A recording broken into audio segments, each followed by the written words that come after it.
दोस्तों, हम सभी के दिमाग में एक बात तो आती ही होगी कि चंद्रमा की दुनिया कैसी है। क्या चंद्रमा पर जीवन संभव है या नहीं, या वहाँ पर आने वाले टाइम में जीवन संभव हो सकता है या नहीं। चंद्रमा पर हमारे साइंटिस्ट ने जो रिसर्च की है वो सब इस वीडियो में आपको जानकारी देंगे। दोस्तों, आज हम चांद के बारे में बहुत ही रोमांचक जानकारी आपको इस वीडियो में बताने जा रहे हैं, तो जुड़े रहिए हमारे साथ यूनिवर्स टीवी पर और हमारे चैनल को जरूर सब्सक्राइब करें और बेल आइकन को दबाना ना भूलें, क्योंकि हम लाते रहेंगे इसी तरीके के इंटरेस्टिंग फैक्ट्स वाली वीडियोस आपके लिए। तैयार हो जाइए चंद्रमा से जुड़ी जानकारी के लिए। दोस्तों, चंद्रमा जो कि हमारी पृथ्वी का एकमात्र प्राकृतिक उपग्रह है। पृथ्वी के नजदीक दिखने वाला ये चांद हमसे 3,84,000 किलोमीटर दूर है। चांद पर सबसे पहले मनुष्य ने 20 जुलाई 1969 को पहला कदम रखा था। चांद पर सबसे पहले कदम रखने वाले व्यक्ति नील आर्मस्ट्रांग थे। वैज्ञानिकों का मानना है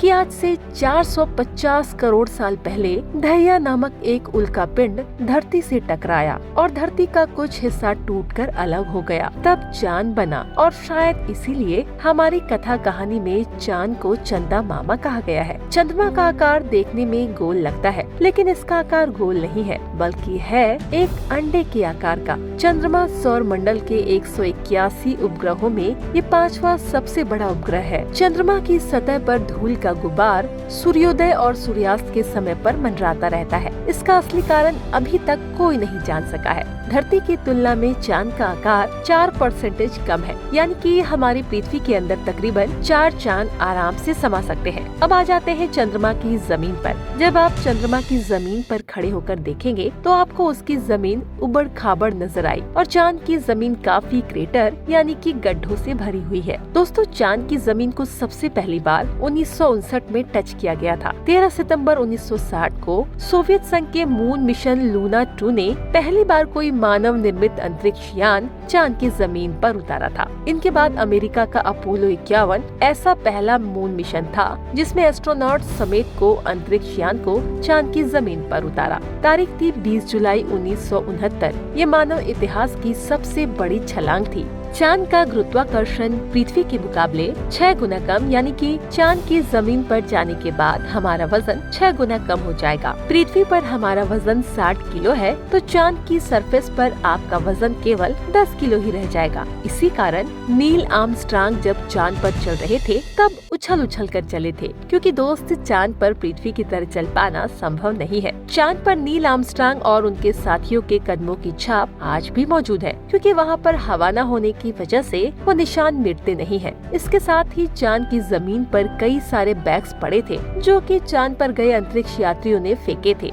जिसमें उनकी मल मूत्र और उल्टी है। जब अंतरिक्ष एजेंसियों के यान चांद की जमीन पर उतरकर वापस पृथ्वी पर आए थे तो वे अपने साथ चांद की जमीन से कुल मिलाकर 219 चट्टान के टुकड़े साथ लेकर आए थे, जो वजन में 382 किलो भारी थे, ताकि भविष्य में इन पर शोध करके चांद के बारे में और ज्यादा गहराई से जान सके। चंद्रमा के दिन का तापमान 180 डिग्री सेल्सियस तक पहुंच जाता है, जबकि रात का 153 डिग्री सेल्सियस। आपको ये जानकर हैरानी होगी दोस्तों कि आपके मोबाइल फोन में अपोलो 11 यान के चंद्रमा लैंडिंग के समय यूज किए गए कंप्यूटर की तुलना में अधिक कंप्यूटिंग शक्ति है। अमेरिकी सरकार ने चांद पर आदमी भेजने और ओसामा बिन लादेन को ढूंढने में बराबर टाइम और पैसा खर्च किया। 10 साल और 16 बिलियन US$। चांद की सतह पर बेहद अस्थिर और हल्का वायुमंडल मौजूद है। चांद पर पानी भी तरल नहीं बल्कि सॉलिड रूप में मौजूद है। नासा के LDE प्रोजेक्ट के मुताबिक ये हीलियम, नियोन और ऑर्गन जैसी गैसों से बना हुआ है।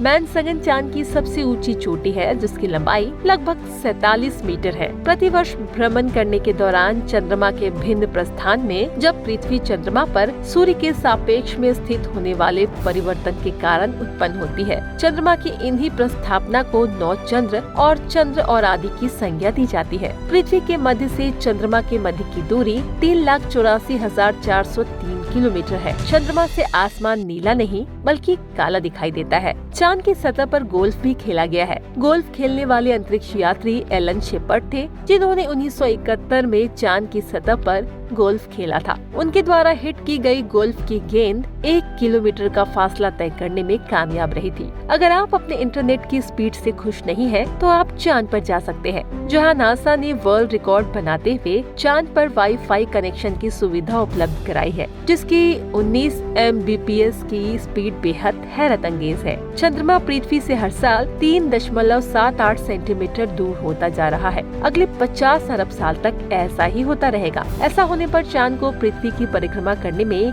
पूरे 47 दिन लगेंगे। अभी चंद्रमा को पृथ्वी की परिक्रमा करने में 28 दिन लगते हैं। लेकिन आपको ये जानकर हैरानी होगी कि चांद की अपनी खुद की कोई रोशनी नहीं होती। ये चांद पर जो रोशनी नजर आती है, वो सूरज से आने वाली रोशनी का परावर्तन है। यानी कि अगर हमें सूरज रोशनी देना, तो चांद हमें कभी नजर आएगा ही नहीं। चांद पृथ्वी के चारों ओर घूमते वक्त अपना एक ही हिस्सा पृथ्वी के सामने रखने के कारण चांद का दूसरा हिस्सा आज तक पृथ्वी से किसी भी मनुष्य ने नहीं देखा। मगर अंतरिक्ष यानों की सहायता से चांद के दूसरे हिस्से की तस्वीर तो हमने कैप्चर कर ली। दोस्त, चांद पर मोशन नहीं पाए जाते, क्योंकि परिक्रमा के दौरान चांद अपनी दूरी पर सिर्फ 1.54 डिग्री तक तिरछा होता है, जबकि पृथ्वी 23.44 डिग्री तक झुकी हुई है। इस वजह से दो बातें होती है। एक बात ये कि चांद पर पृथ्वी की तरह मौसम नहीं बदलते हैं, और दूसरी बात ये कि चांद पर ऐसे कई इलाके हैं जहाँ कभी सूरज की रोशनी या किरणें ही नहीं पहुँच पाती। चांद का गुरुत्वाकर्षण कमजोर होने के चलते इसके पास कोई भी वायुमंडल मौजूद नहीं है। वायुमंडल की ना मौजूदगी वहाँ पर रहने वालों के लिए सर्वाइवर उल्कापिंड जैसे खतरे बने रहते हैं। सूर्य के बाद आसमान में सबसे ज्यादा चमकने वाला कोई ऑब्जेक्ट है तो वो है चंद्रमा। दोस्तों, ब्रह्मांड से जुड़ी सभी नॉलेज पाने के लिए आप हमारे चैनल को अभी सब्सक्राइब करें, और मिलते हैं आपसे नेक्स्ट वीडियो में। तब तक के लिए बाय बाय, टेक केयर।